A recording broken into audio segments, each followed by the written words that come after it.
அப்படின்னா இது பண்ணி நீ இன்ஃபர்மேஷன் கொடுக்கலையா? இல்லைண்ணே. ஆ, அப்போ நானும் லாயர் சாரும் யூனியன் ஆஃபீஸில் பேசுறது எப்படி போலீஸ்க்கு அதுக்கு போச்சு? அதான் தெரிலண்ணே.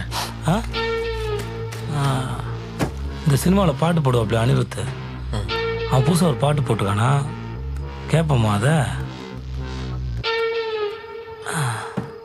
கேளு. அண்ணே, பவானி நாள் குடிச்சிட்டானே, அடுத்த ஸ்கெட்ச் உனக்கு தான்.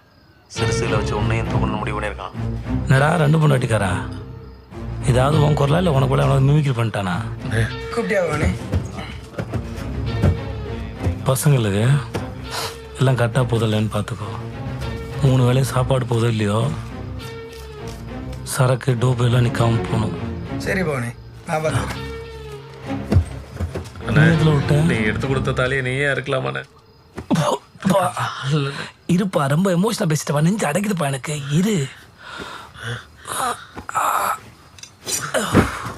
ஏன் ஜெர்க் அடிக்கிற? கத்தி இடுப்பில் சுரிக்குதுண்ணா, அதோட உட்காரும்போது எச குத்திருச்சுண்ணா.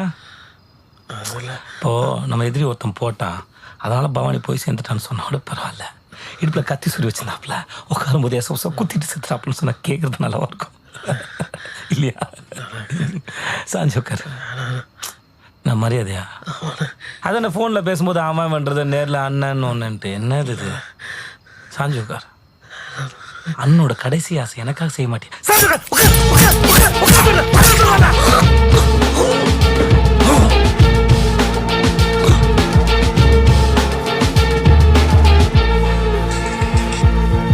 டேய் கோபாலே,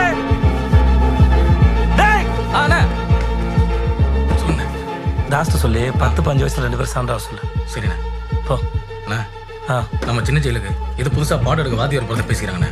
சரி. உங்களுக்கு தெரியுமான்னு தெரியல, அதான் சொல்லாண்ணே. டேய், ஜெயிலுக்கு வாத்தி வர சகஜம் தானடா. அது என்னமோ ஆளாளுக்கு பேசி பெரிய பரவப்பு செய்து பில்டப் கொடுக்குறீங்க. இவனை தூக்கி போட்டு யாராவது வண்டி எடுக்க சொல்லு. போ. சரிண்ணே.